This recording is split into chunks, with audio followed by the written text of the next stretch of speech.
Viva, is it a paper towel or isn't it?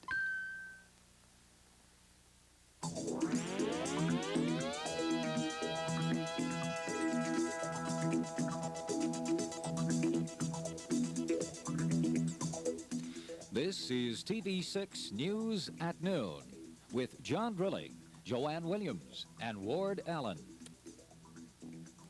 Good afternoon, everyone. After a 6-hour meeting of the Israeli cabinet this morning, another step has been taken toward peace in the Middle East. And now a peace treaty seems very close. Dan Ravi reports. The final pieces of the treaty between Israel and Egypt are now in place. Prime Minister Begin's cabinet voted overwhelmingly to approve the American proposals that bring the two sides into complete accord. Begin said he'd just gotten off the phone with President Carter. And I informed him that the two last outstanding issues were resolved today by a positive decision of the cabinet. The President was very glad to receive this information. Thank you. The treaty is now complete. Both Israel and Egypt have now agreed on the same text. But there are still some formalities that have to be done. For instance, the cabinet will meet again probably on Sunday to give formal ratification.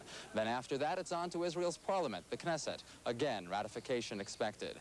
And then the treaty could be signed, perhaps even next week, in Washington, Cairo, and Jerusalem. Dan Ravi for CBS News, Jerusalem. President Carter is back in Washington this noon after his shuttle diplomacy in the Middle East. CBS reporter Phil Jones takes a look at Mr. Carter's welcome home celebration. Democrats on Capitol Hill and at the White House had everything organized, even free bus transportation for those who wanted to ride to Andrews Air Force Base. But because of the after-midnight arrival, the turnout of about 1,000 was not as large as had been hoped.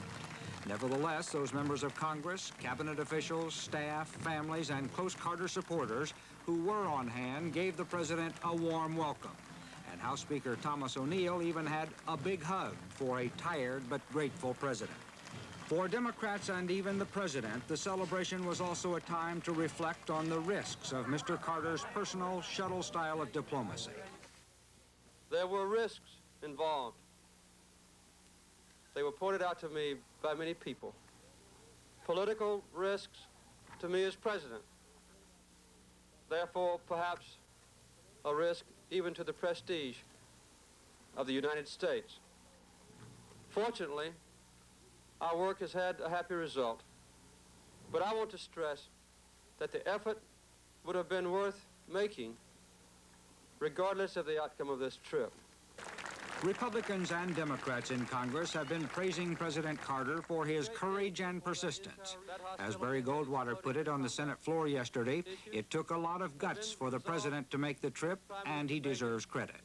However, the two top Republicans in Congress, Senate Minority Leader Howard Baker and House GOP Leader John Rhodes, were not at the airport to welcome the president home.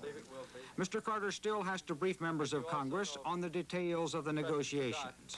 That briefing of key congressional leaders